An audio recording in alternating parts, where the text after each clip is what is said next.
Live with CDP Sports Talk, a weekly sports and entertainment podcast sponsored by Barry Cullen Chevrolet. Live on YouTube, Facebook, Twitter, Twitch, and LinkedIn.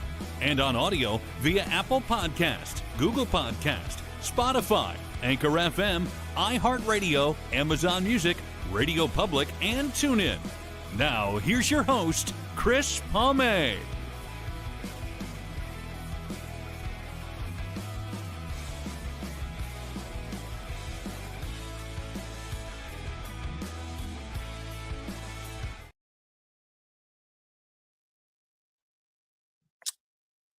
Good afternoon, everybody. Welcome to season 13, episode 32, overall 692 of Live with CDP Sports and Entertainment Talk Show, brought to you by our friends at Barry Cullen Chevrolet Dealership, located at 905 Woodlawn Road West in the Guelph Auto Mall. Check out their website, barrycullen.com, for the newest selection of new and pre-owned GM vehicles, along with their great selection of all-electric vehicles and Cadillac vehicles as well.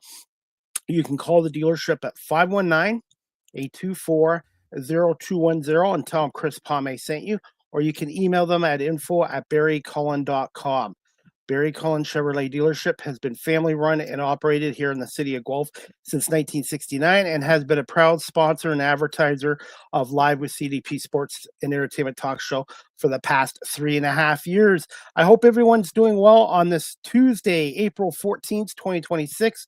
The weather is finally getting warmer here in Southern Ontario, and I'm looking forward to my guest today. This is her first appearance, and we met through LinkedIn, and she is a crime analyst with the investigations department at the Lakewood, Colorado Police Department, and her name is Karie Nordland, and we're going to bring her on right now and talk a little bit about her career in policing, law enforcement, and as a crime analyst as well. Just one moment.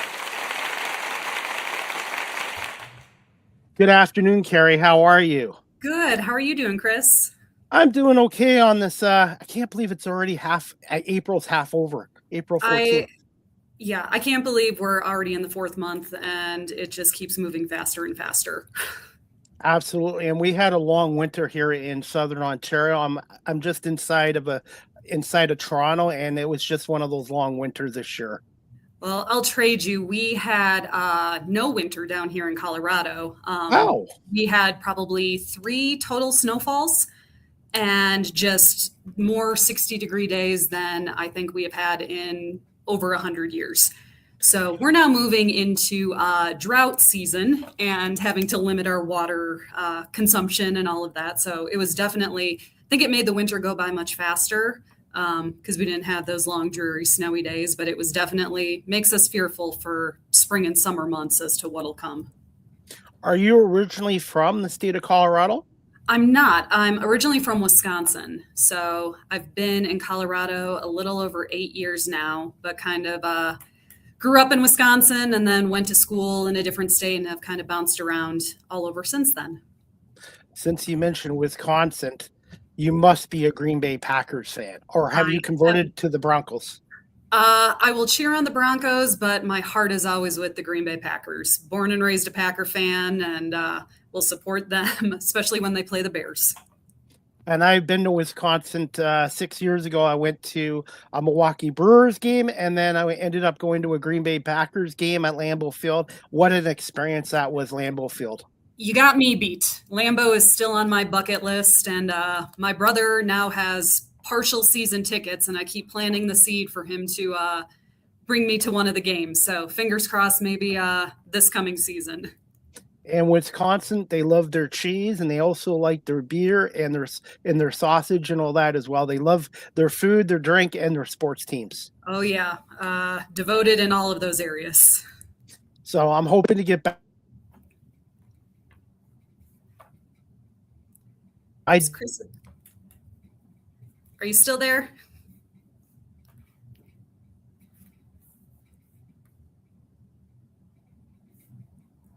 On from the Lakewood, Colorado Police Department, and she's a crime analyst, and hopefully we are back. I apologize for that little glitch there.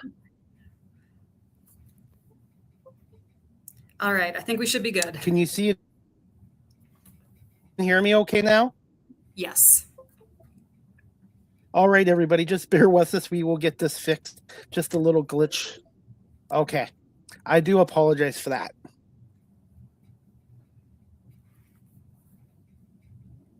I've had everything all set up, and sometimes technology and TV, radio, live streaming, there's little bugs. But are you back, Karie?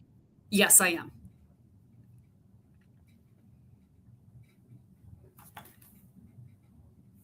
Chris, is it something you want me to check on my end?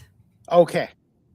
Anyway, I think it was on my end, and I do apologize. And I do use an Ethernet cable as well. I use a Wi-Fi pod and an Ethernet cable, but just sometimes, hey, Exactly. Things happen. So we'll get. Can you, if you can hear me, can you just tell our audience a little bit about yourself and how you got into policing, law enforcement? Yeah, so my story is actually kind of longer than a lot of people. I knew I wanted to get into the law enforcement realm very early on, and by early I mean 7th grade. I had a social studies teacher whose wife worked for the Department of Justice back in Wisconsin, and I went and spent a day with her. And she was an agent who did internet crimes against children. Spent the day with her and kind of decided, like, this is the realm I want to go in. And throughout high school, took psychology classes, criminal justice classes, read a ton of books about criminal justice, serial killers, all that fun stuff. So by the time I got to college, I knew I wanted to study something in that realm. And I ultimately wanted to do kind of forensic psychology. I found it very fascinating reading a lot about serial killers and criminal profiling on all that stuff. Like, I wanted to know what made these people want to commit crimes that they do, such heinous crimes. So I studied psychology and law and society, which was my university's criminal justice. And upon graduation, or had kind of done a few internships in law enforcement, still kind of getting my feet wet and figuring out what area of law enforcement I wanted to go into. And then upon graduation, decided to go get my master's in criminal justice at Michigan State. And it was while doing an internship with the Las Vegas Metro Police Department that I found out about crime analysis. And I spent a day with the crime analyst at the Henderson Police Department just outside of Las Vegas. And she told me all about her job. And it was from that day forward that I'm like, this is what I want to do for my career. I was torn between, I didn't want to go and be a patrol officer, but I still wanted to work in law enforcement. So that was kind of where my dilemma was, of taking all of the academic side of what I've learned and how can I apply that to helping law enforcement. So once I discovered crime analysis, that was kind of what I made my focus on. And fast forward, got through grad school, and a couple of years after that, I got hired by the Toledo Police Department in Toledo, Ohio, as a crime analyst. Worked there for about 2.5 years, and then made the move out here to Colorado and got hired as their crime analyst.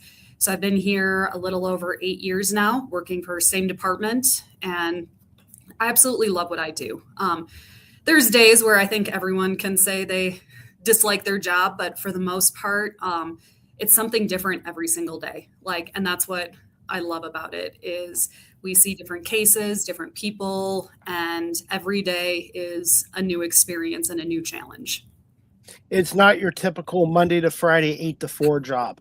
It is definitely not. Now, don't get me wrong. There are definitely, I'll do weekly reports and stats and all of that fun stuff, but there are definitely cases I work on that I go home and tell people and they can't even, it's Dateline-esque, or they make movies about some of the stuff that we see on a daily basis. I got to ask you this, Karie. Is this your first podcast you've been on, or have you been on other podcast shows before? This is my first live show. I have been on another podcast before that interviews crime analysts. So now I wanted to ask you this too. How important was the education in your career, and also the importance of internships? So I think the education was extremely important because it kind of gave me the background that I needed to apply to a lot of these jobs. So my same thing with internships, but my first job at the Toledo Police Department was a grant-funded position that was looking at applying research to policing aspects and then kind of taking that data, analyzing all of that. And that was everything that I did in both my undergrad and graduate career. So having that background really helped make me a great candidate for that position. And I already kind of knew how to jump into the job and handle all of the data and aspects of that. The internships, I would also say, were huge because working for a police department is a beast in and of itself. And I mean that not in a bad way. It's just, it's not for everyone. And I think the internships really helped prepare me for how different police departments work and how to work with the agents, work with the detectives, work with the civilians that work here, and just kind of understand the ebb and flow of departments. I think it would be really difficult to go straight from academia and jump right into a law enforcement career without having some type of experience working with people or working with the department and kind of having all that understanding. I have a viewer watching on LinkedIn. I can't pronounce his name. Essay. Mm-hmm. I apologize for butchering your name, but he wants to ask you any tips on how to enter crime analyst, seeing with a 4-year degree in criminal justice and 2 crime internships.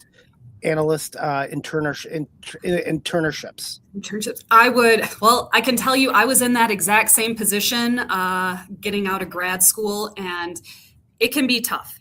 I would say that the best thing to do is look at all the different realms within criminal justice, crime analysis. So not only do you have your analysts that work for your police departments, you have corrections, you have probation, you have state level, even going federal.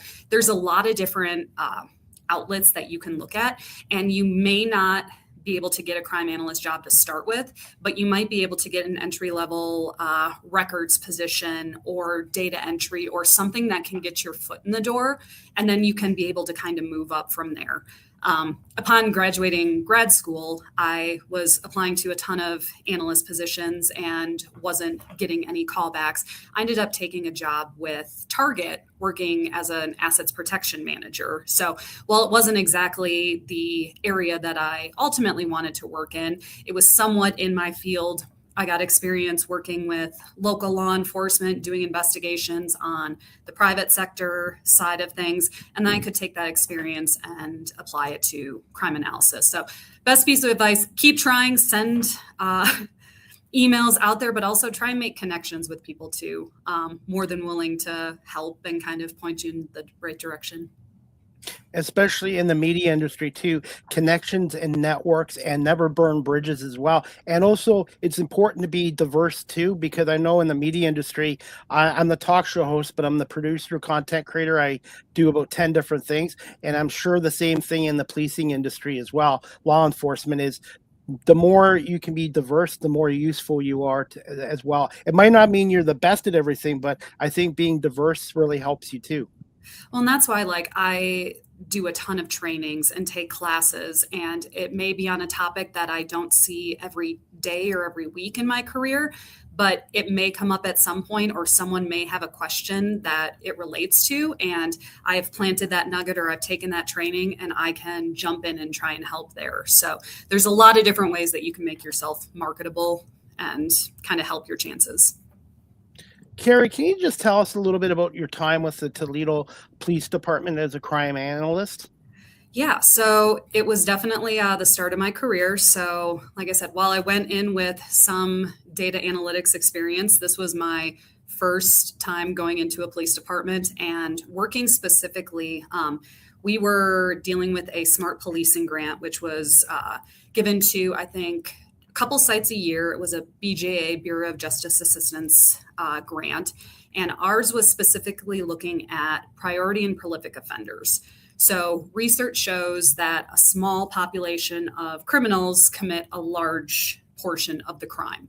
And so what we wanted to study was if we do targeted enforcement to our top 100 priority and prolific offenders, if we do targeted enforcement, try to get them off the streets, would calls for service and incidents decrease in the areas they spent most of their time in.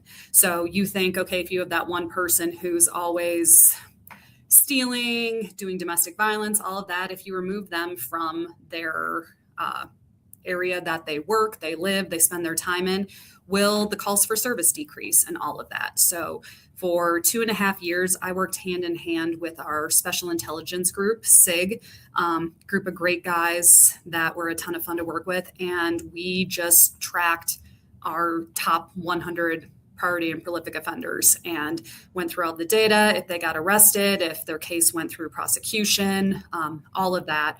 And toward the end we were also working with 2 academic individuals and wrote a paper that basically said, if you, again, proving our point that if you look at the small population and kind of really focus your attention on that, you can greatly decrease the chaos that they're causing in your community.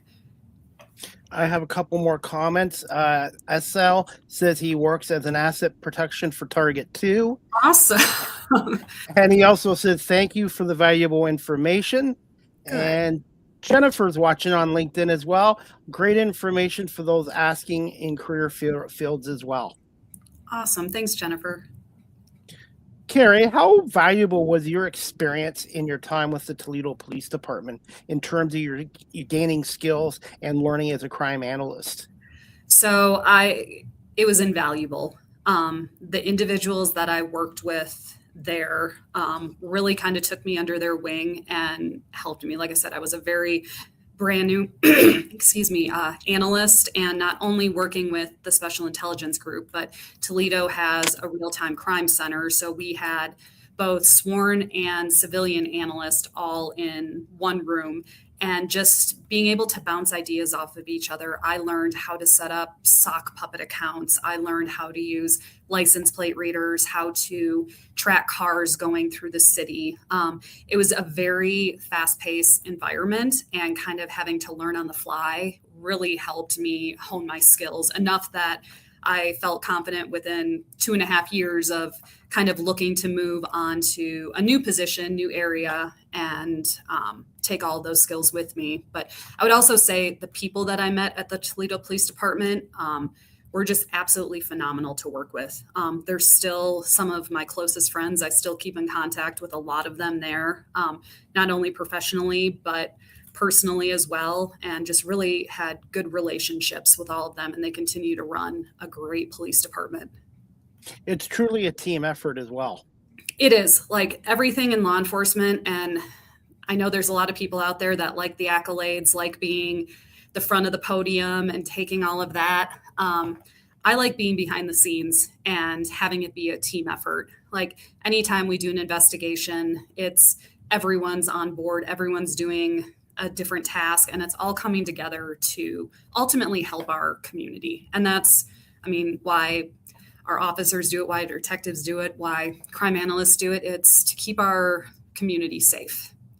How important is it to have a good work-life balance, especially in law enforcement? I think it's very important. I know I can't speak for our patrol or officers or detectives and everything. I know they're going out on scenes. They are seeing people on their worst days, and they see a lot of horrific graphic content. I know I see a little bit of it on the backside, but I think the biggest thing that I've taken with it is you really have to not take anything personally. Because as soon as you internalize or you take a lot of the stuff personally, like it can eat away at you like you can't believe. I know a lot of detectives who are in like crimes against children and juvenile crimes, like they see just horrific things that happen to such small children, and that can really weigh heavy on them. But I know they also do a great job investigating all of that. So I do think kind of just disassociating and looking at it of we're here to solve the crime and not taking that home can really help you mentally be able to come to work day in and day out. Because like I said, we see people at worst of the worst of humanity, and that can kind of be draining day in and day out. But also something that helps me is when I get to see a case from start to finish and I can see victims getting closure and suspects getting arrested, sentenced, all of that. Getting to see it from start to completion really kind of gives me like my fulfillment of the job and helps kind of that work-life balance of reminds me of why I do what I do and why it's important to keep fighting. Karie, have you experienced burnout, or have you seen officers experience burnout in law enforcement? 100%. And I think that goes, I don't want to say they don't have a good work-life balance. I just think some people can disassociate and others just struggle with it.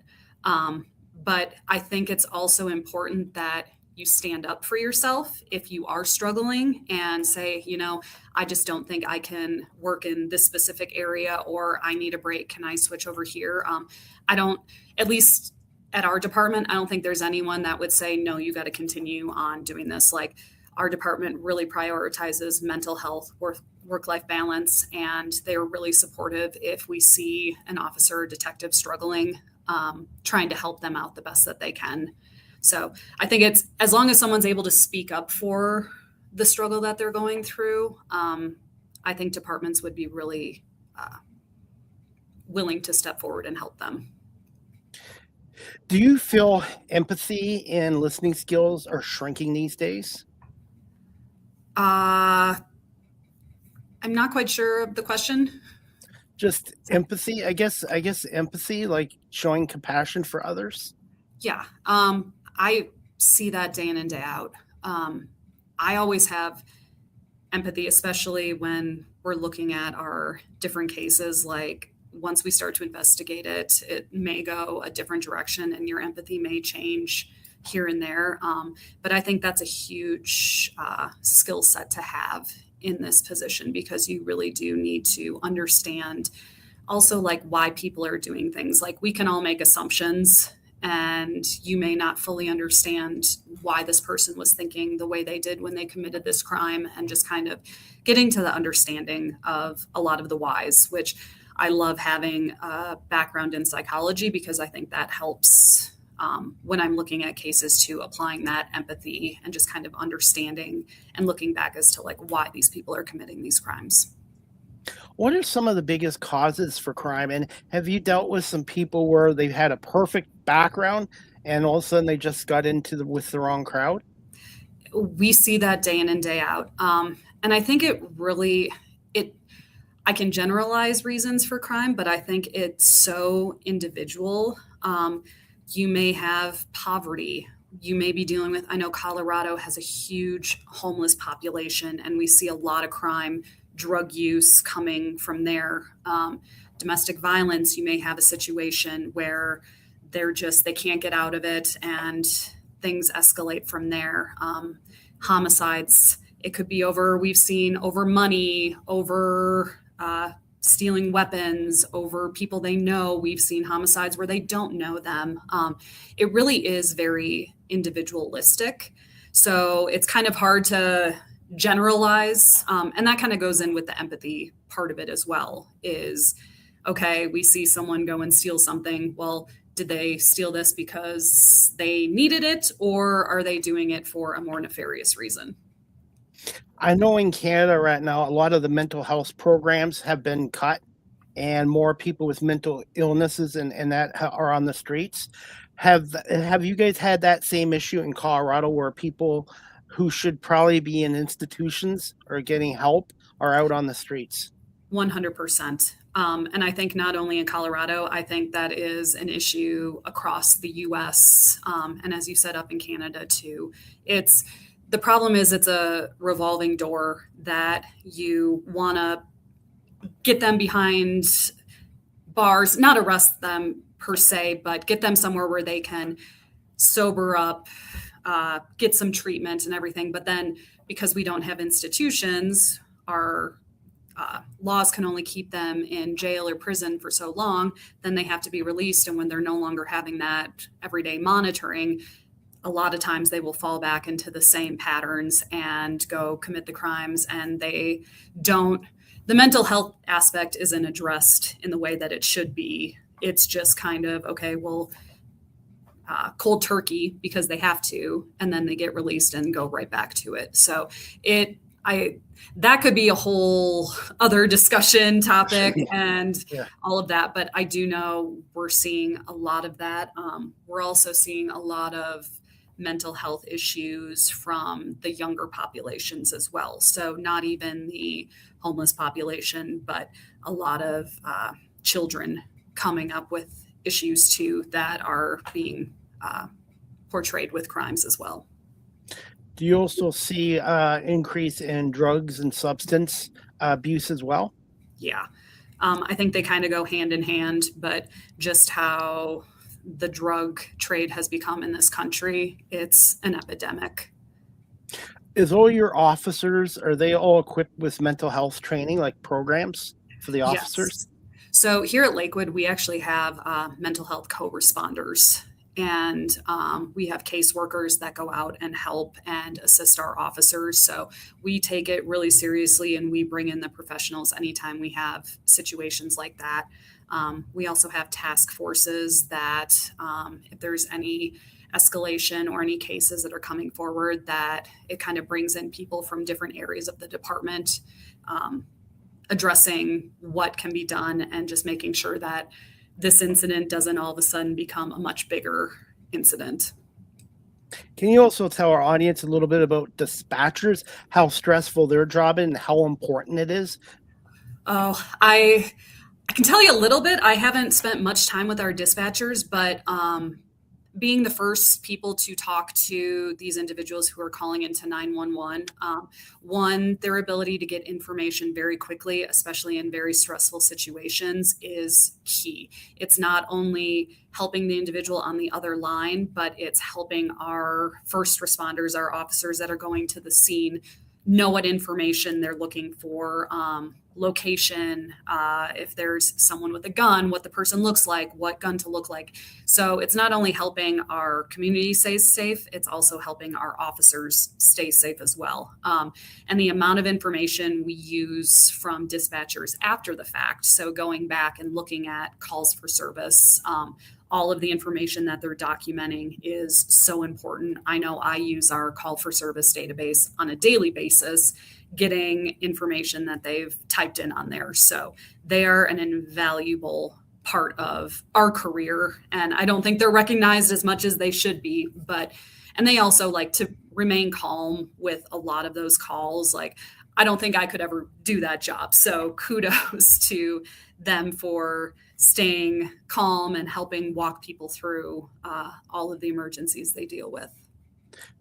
In your opinion, do you feel when you're in law enforcement, maybe every 5-10 years, you should switch departments also to avoid burnout and also maybe avoid PTSD, post-traumatic stress disorder?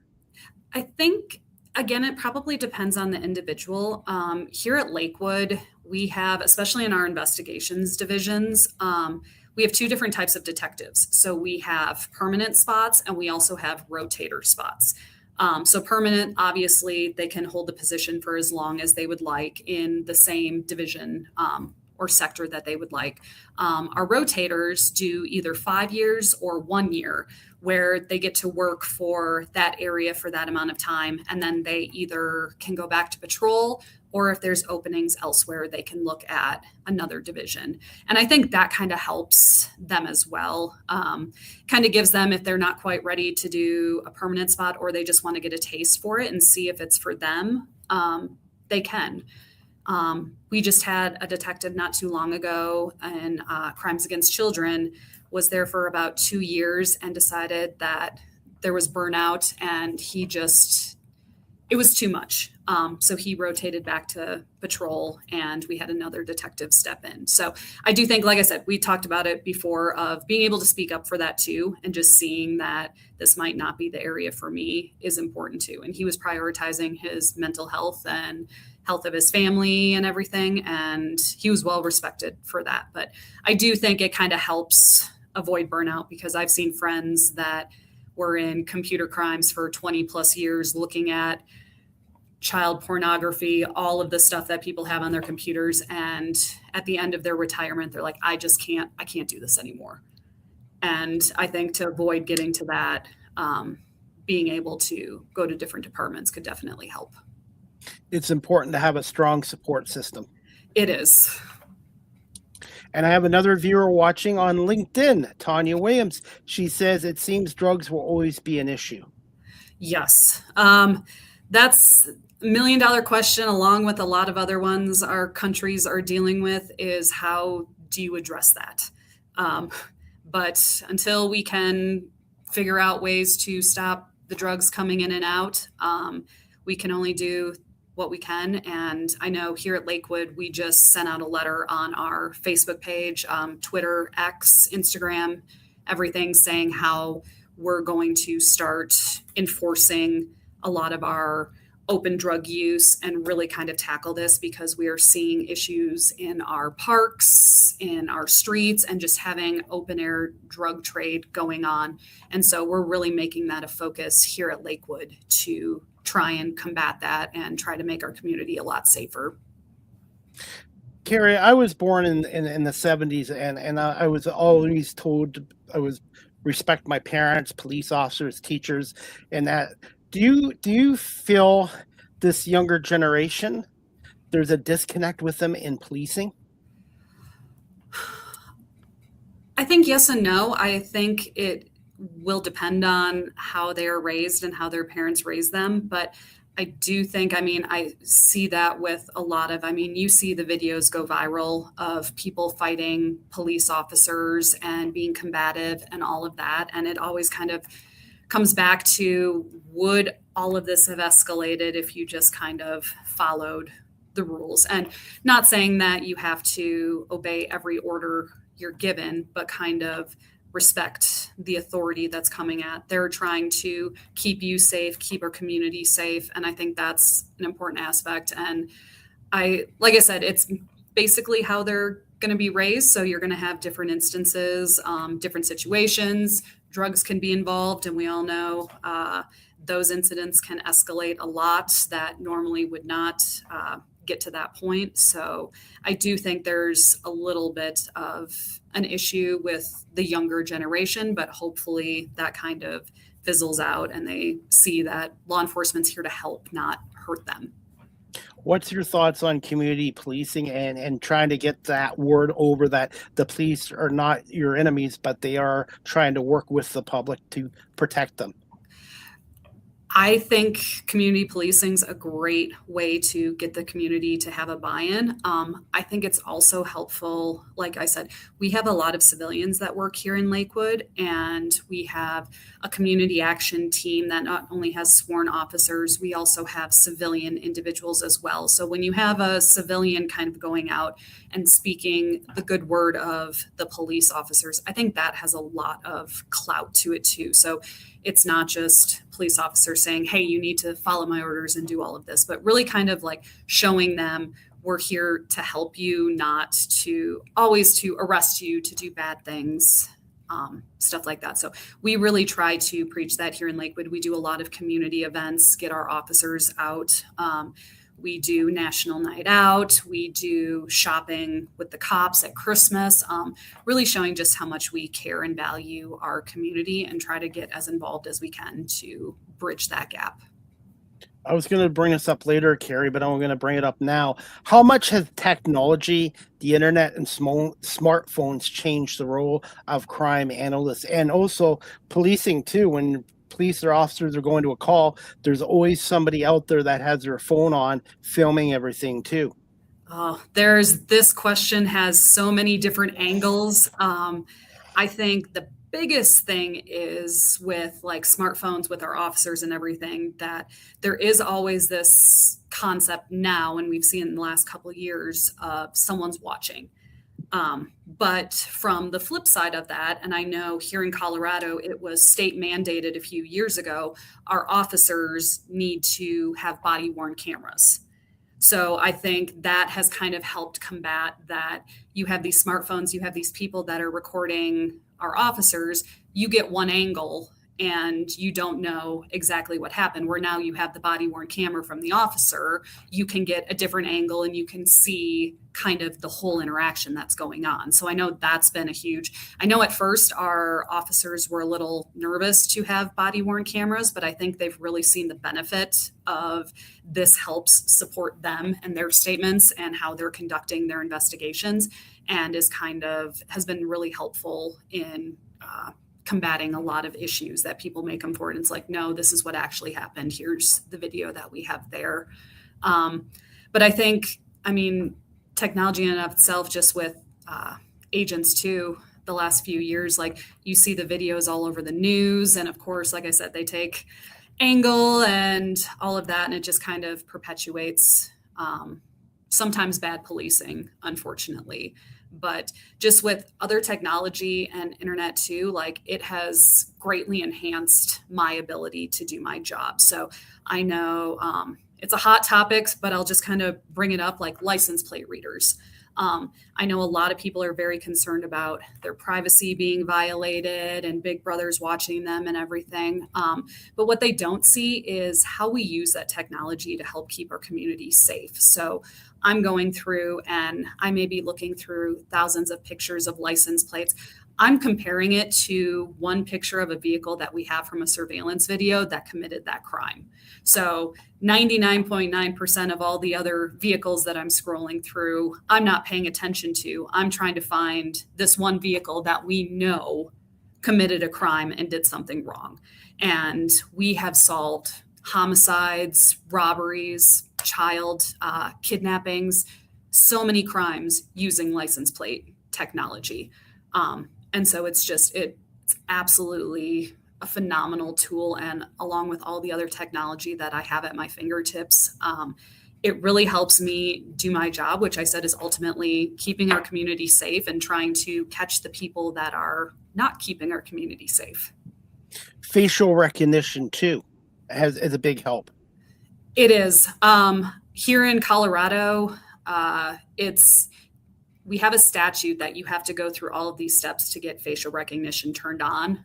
Currently in Lakewood, we don't have that technology. So we kind of have to do it the old-fashioned way. But again, when we're using facial recognition, we have a picture of someone who's committed the crime, and we're comparing it to and running those systems. And I think the other thing that people don't always understand about technology in our realm is it's not the 100% identification. So if I get a facial recognition match, or if I get a vehicle match, that's not, okay, this is our vehicle, I'm now going to go arrest that person.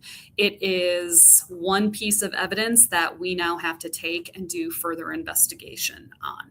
So it's not, I think people think that it's just, oh, this person's this person based on facial recognition, let's go arrest them. No, it's a tool to kind of say, we think this is this person. Now we need to dig into their background, look at where they might have been, and kind of help prove the case with that. So they're great tools. They're not our end all be all of our investigation. And if you're using it for that, you're not doing your job to the best of our ability. Karie, I have another viewer watching on Instagram Live. He was in the U.S. military for 20 years. He's now a professional motorcycle rider in California. He was a guest on my show. His name's Edward Hearn. He just says, thank you for your service in law enforcement. And his question for you is, how do you turn raw data into actionable insights for law enforcement? In so many different ways. I know a lot of what I do is taking the raw data, and I look at maps. So seeing where we're seeing a lot of our activity happen, if we're seeing specific days, dates, even if we're seeing like specific sides of the street, anything like that. I would say, so in my position specifically, I'm assigned to our investigations division. I don't do as much data analytics as our patrol analyst does. But a lot of what we're doing is just kind of trying to figure out how to take all of these numbers and make it into actionable so that our patrol can go out and kind of view all of this. Also on my end, I do a lot of cell phone analysis. So I will take basically like cell towers. So if you make a call, your phone's hitting off of a tower and doing analysis that way. I get a lot of raw data from that and trying to map it and figure out where someone is, who they're calling, and looking at specific angles, azimuths, directions, and stuff like that. So that's a lot more of the raw data that I'm dealing with, but we get a lot of different requests. And like I said, it's never the same thing twice here. So there may still be another raw data request that will surprise me and I'll be able to do something else with it. What are your thoughts on AI? I know AI is a good tool, but also on social media. Nowadays, people are posting stuff that's not true. Do you feel there should be more laws for AI, like to keep it in place? It is a good tool when it's used right, but some people don't always use it for a good reason. I think I'll say we don't see as much AI on our local level as I'm sure kind of state and federal are seeing in a lot of their stuff. I think my biggest fear with the AI technology and capabilities are when we're looking at individuals and we come across photos, and if they have guns or drugs or money, prior to all of this, we could say like, okay, they actually have these things, where now can they just claim, nope, that was AI? So I think there's going to be a lot of AI is going to be the culprit or the scapegoat in a lot of photos that were not manipulated, but they can use the excuse that, no, it was AI generated and I don't have that weapon, or you're not going to find that. We see that in a lot of YouTube videos as well. They'll say like, oh, nope, this is AI generated. No real weapons were used in this. So I kind of think it hurts or will hinder a lot of our cases and evidence, especially when we're moving toward like prosecution as well. Karie, do you find, I know in Canada, I can speak as a Canadian on this, do you find over in Colorado that online fraud is increasing as well? Oh, 100%. Our economic crimes team is just bombarded with the amount of fraud and everything that's going on. It makes it a lot more difficult to track those individuals, especially when they're smart enough to be using VPNs, changing their IP addresses, changing names and everything. It's having an online only presence, especially when you are smart about it, can be extremely difficult to track. So we're seeing that time and time again, and especially when they are going after older generations that may not be as tech savvy. I think they are strategically choosing the vulnerable population and are being very successful at it. And unfortunately, a lot of these cases can only go so far because the trail just kind of fizzles out because you can't find any information on them. I know 2 years ago, my mom, who's now 80, she was a target for distracted theft at a Walmart here. These guys approached her inside the store. They asked for her help. She helped them. And 2 seconds later, her purse, wallet was gone completely. And you're seeing more distraction thefts, especially with seniors here as well. Do you see that in Lakewood, Colorado too? We do. I don't think we've had it here in Lakewood. I just saw a bulletin from another jurisdiction where they're having individuals in parking lots. So say at grocery store, and they're going around saying they're trying to raise money for a funeral. And they will ask, they're like, they can't take cash, but can you Venmo me money? And they will pretend like the Venmo doesn't go through, grab the phone, type $500, and then get money that way.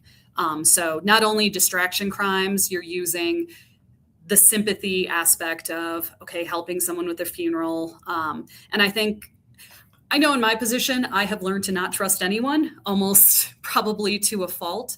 But I just think there's so many people that are trying to scam you in so many ways that being vigilant about it is the only way you can try to protect yourself. And I know I've yelled, my mom is a good old Midwest woman, and she will say like, oh, someone came up to the door and wanted all this information, like, close the door. You kind of have to, like, everyone wants to be nice and not be rude.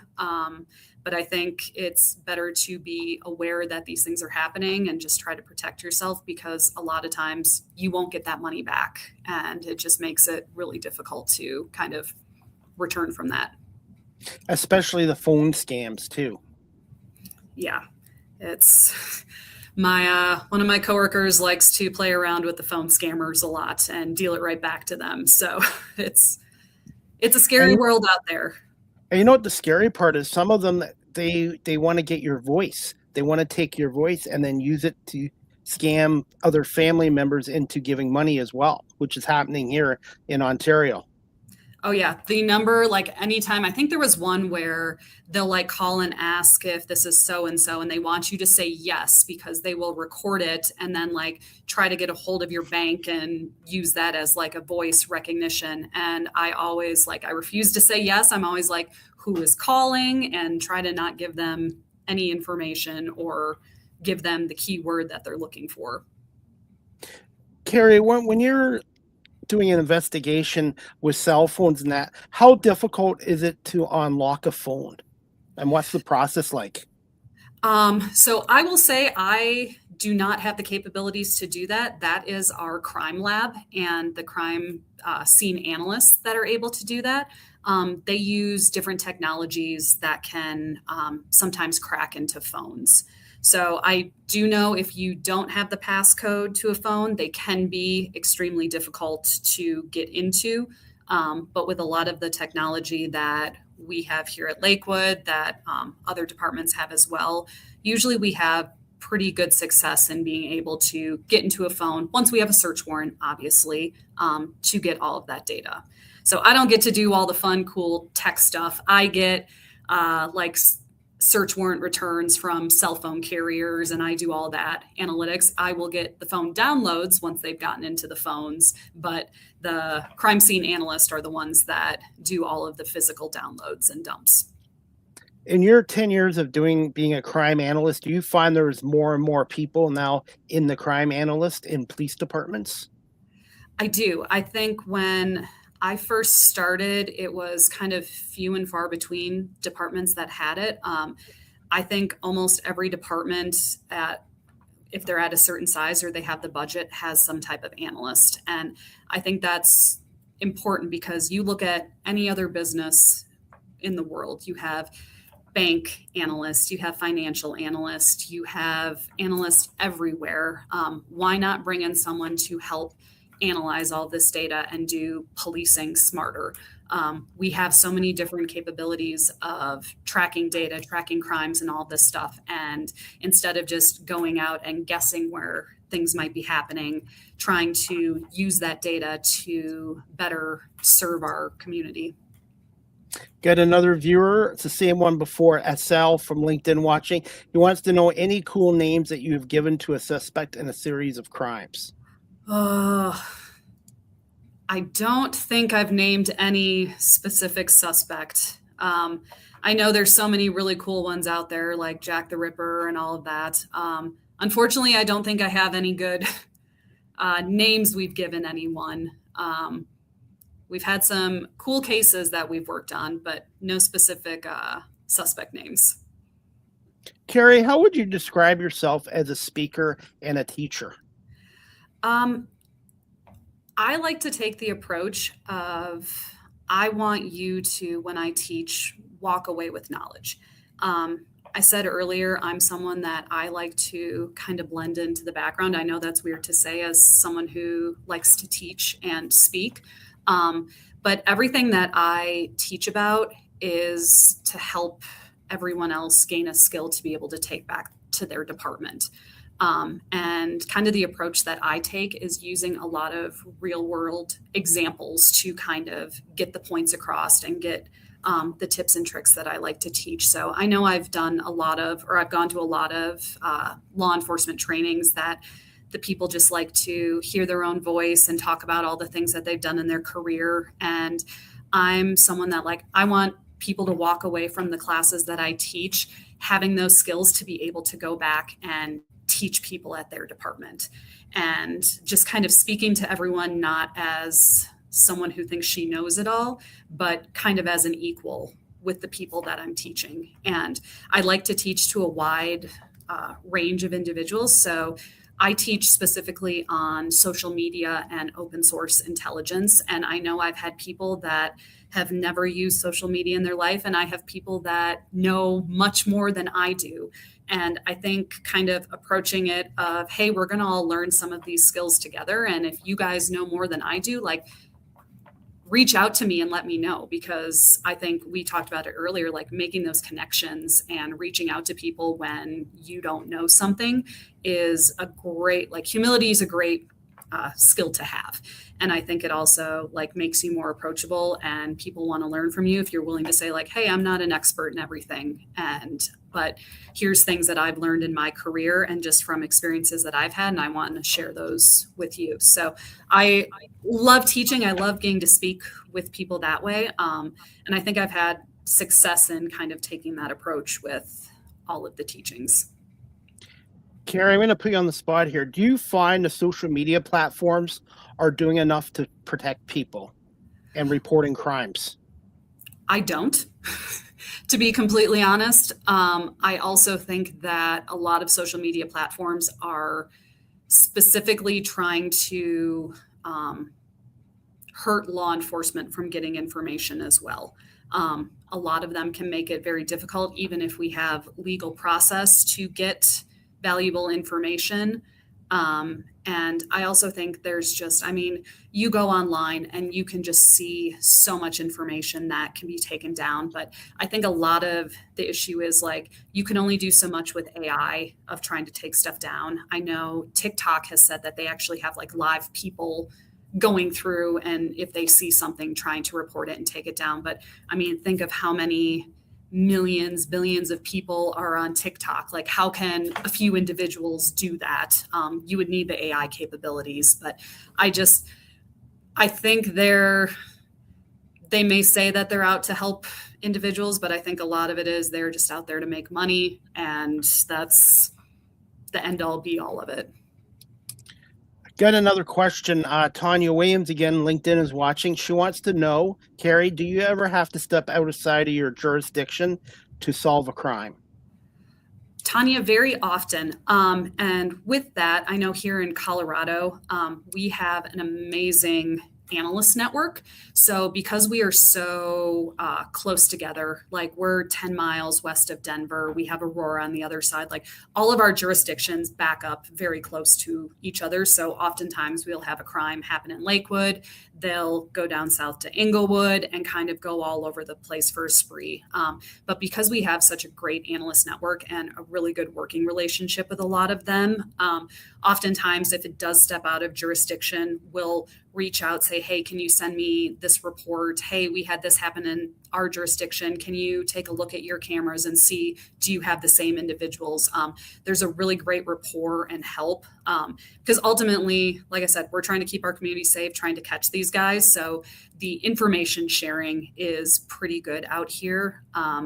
To solve the crime, usually we don't have to step out, because if we're digging deep into our crime, usually it's ours to own. But sometimes if another jurisdiction has the majority of something and we just have one case, we'll oftentimes kind of hand it off to them and do a little bit of case sharing as well. This technology is amazing, and it can help police departments, but also the criminals nowadays seem to be more advanced than they were even 20 years ago, 30 years ago. They are. But along with that, there are cameras everywhere. And I'm not even saying with license plate readers or all of that. I mean, you have Ring cameras on almost every door. You have dash cameras. You have just a plethora of data out there to try to look through. So I really I don't know how people commit crimes nowadays and get away with it, because as I'm sure all of us have, we watch these videos. We're like, okay, how would we commit that crime? And I'm like, I don't know if I could not be on all of these cameras. Could I leave my phone at home? And sometimes leaving your phone at home is indicative that you are committing a crime. So there's so many, I think technology both helps and hinders criminals in that way. Cameras do help, but I find it still doesn't deter criminals from doing stuff, because we're seeing more and more jewelry stores and malls here in the Toronto area get robbed in the daytime. with guys wearing hoodies on and covering their face, masks on, and even with the cameras, you can't identify them. Well, and we had that too. I know so many of us watch crime shows and movies, and they all have okay, here's a blurry photo, let's zoom in and enhance, and now all of a sudden you can see all the facial features of everyone. I think we're still dealing with a lot of shops, stores, businesses don't have the best camera systems. I know when I worked at Target, our cameras were subpar. And I know I've gotten some other stuff from Target 10 years later, and their camera system's still pretty much the same. So I know we definitely have stores that's like, okay, we want them to commit the crime here because they have really good cameras. But yeah, like you said, they can be masked up, they can have their hoods up. So even if we did have a good camera system, it's nearly impossible to ID them. But that's where in my job as an analyst, it's always kind of thinking, okay, well, what's the next step? If we can't see them in their hoodie, did they drop something? Did they go meet in a different store? Did they have a getaway car? Where'd the car go? Can we track that license plate? Can we get where the vehicle might have gone? So it's always it's looking at different angles and how to possibly find that one piece of information that can help you trace back to who that individual might be. Karie, putting together a puzzle. As we wrap up the show, what's a typical day, a week like for you at the Lakewood Police Department?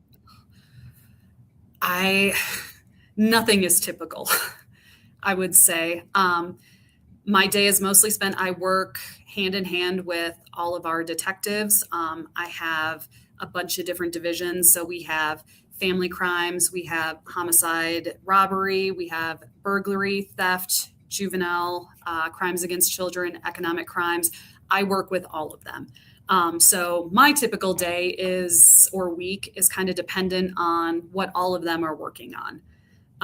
But I do anything from bulletins, social media analysis. I'm working a grand jury case right now, doing kind of different types of analysis with that. So it depends on what crimes people are committing on any given day or any week. But I will say what is always there is the working with the detectives. We have a great group. Everyone is willing to help each other out. Our detectives will do search warrants and they will get detectives from other areas to come and help them. It really is a family here and everyone just wants to help out and solve the cases that we have. So there always is that collaborative effort that we deal with day in and day out. Karie, as we wrap this show up, can you just tell our audience a little bit about Lakewood, Colorado, and what makes it a good place to work, live, and even travel as a tourist? Lakewood it's kind of like a small little Denver. Like I said, we're about 10 miles west of Denver. We have about, trying to think of how many square miles. I'm going to screw it up. But it's kind of a small town and it has its own little areas. What I love most I'm a huge runner. There's some great trails out here to get to go run.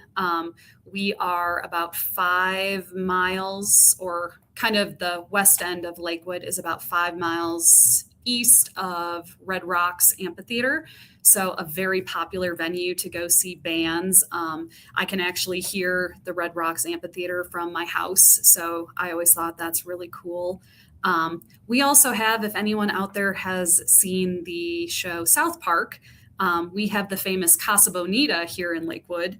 So that's always a popular, now that it's been reopened, a popular tourist destination to get to go see. But Lakewood really is it's a bigger city, but it definitely feels like a smaller community, especially when you are in your own little areas of Lakewood. So it's also right off of I-70, so you can easily hop into the mountains and go ski, go hike, go do whatever you want up there. But I really love it. It's been a great place to work, great place to live for the last 8 years. When you moved there, did it take you a little while to get used to the altitude and the breathing up there? It did. I will say I was about a month into training for a marathon when I moved out here, and I felt like I was breathing through a straw on every single run that I went to. So my Midwest lungs took quite a few months to get used to all the running out here. And there's still days that I struggle. Stairs are still a struggle every single day. But anytime I have friends come out and visit, I'm like, okay, we're going to take it slow. We're going to drink a lot of water. And I promise you guys will get through it.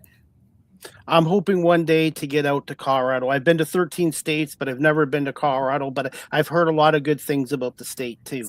Well, you are welcome anytime. You would absolutely love it here. And also, this is a new segment when I wrap up my show with my guests. Ask the host CDP, myself, as my initials, a question. Do you have a question for me before we wrap this up?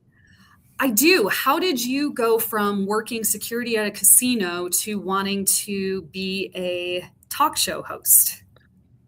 I was doing volunteer work with a semi-pro basketball team here, and they needed a camera operator one night, and I volunteered, never done camera work in my life, and they showed me what I needed to do to film the game.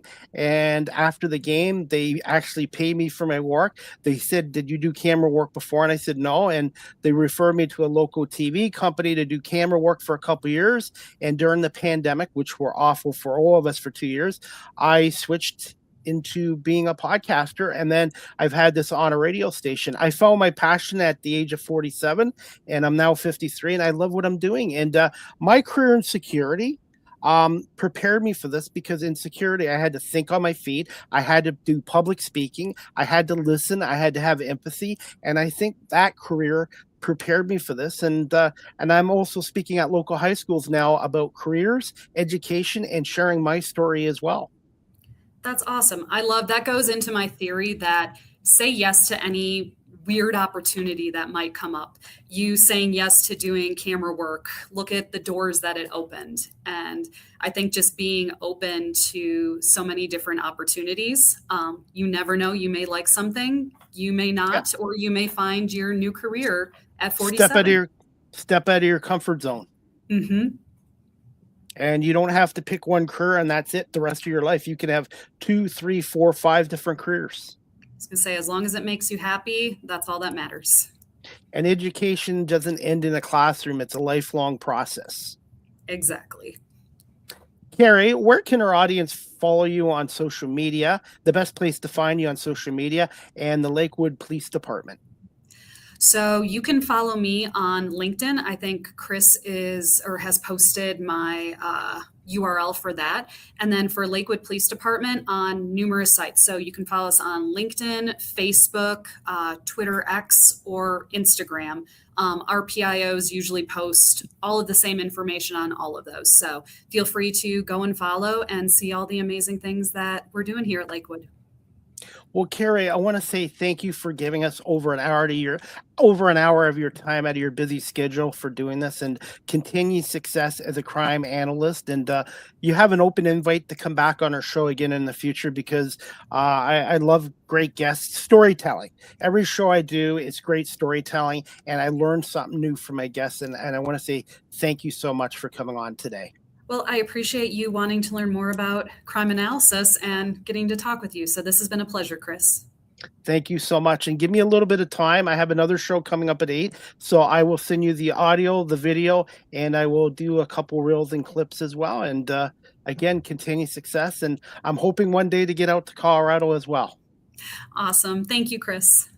Thank you so much, Karie. Have a good night. You as well. All right, everyone, that wraps up season 13, episode 32, overall 692 of Live with CDP Sports and Entertainment Talk Show, brought to you by our friends at Barry Cullen Chevrolet Dealership. And speaking of Barry Cullen Chevrolet Dealership, right now there's a $1,500 truck trade-in bonus on any new 2026 Silverado. 1,500 crew cab, requires 2015 or newer pickup truck trade-in, separately assessed and accepted by the dealers. Condition apply, view offer details, or drop by Barry Cullen Chevrolet dealership at 905 Woodlawn Road West in the Guelph Automall. Again, there's a $1,500 truck trade-in bonus on any new 2026 Silverado 1500 crew cab. Requires 2015 or newer pickup trade in separately assessed and accepted by the dealership. More details at Barry Cullen Chevrolet dealership. Go to barrycullen.com or again, pop by the dealership at 905 Woodlawn Road West in the Guelph Automall and tell them Chris Palme sent you as well. And as we wrap up the show, guys, I have another announcement to make. I have another show tonight. The next Live with CDP Sports and Entertainment Talk Show brought to you by barrycullen.com. It's going to be tonight, Tuesday, April 14th at 8 p.m. Eastern with my special guest, Diana Belrose. She is a singer, songwriter, author, and a life coach as well. Diana was supposed to come on 10 days ago. Unfortunately, she was ill. So Diana will be on tonight at 8 o'clock to talk a little bit about her music career, her book, Fire and Ice, and as a life coach as well.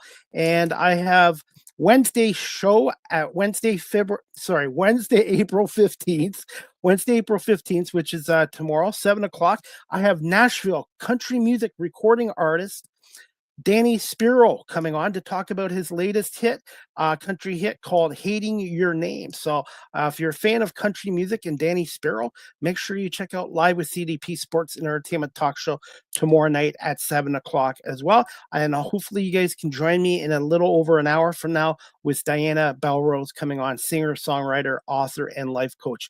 If you're somebody out there that has a unique career and story and you'd like to share on Live with CDP Sports and Entertainment Talk Show, you can reach me at cpalme19@gmail.com or DM me on my social media pages. I would love to have you on my show and to hear your story and career as well. And I want to say thank you to the audience for watching on Facebook, LinkedIn, YouTube, Twitch, Twitter, and Instagram. And also thank you to those who listen to this show on my audio platforms such as Apple Podcasts, Spotify, iHeartRadio, Amazon Music, Good Pods, and wherever podcasts are available. It's you, the audience, that makes this show along with my great guests. And I'm very fortunate that way as well.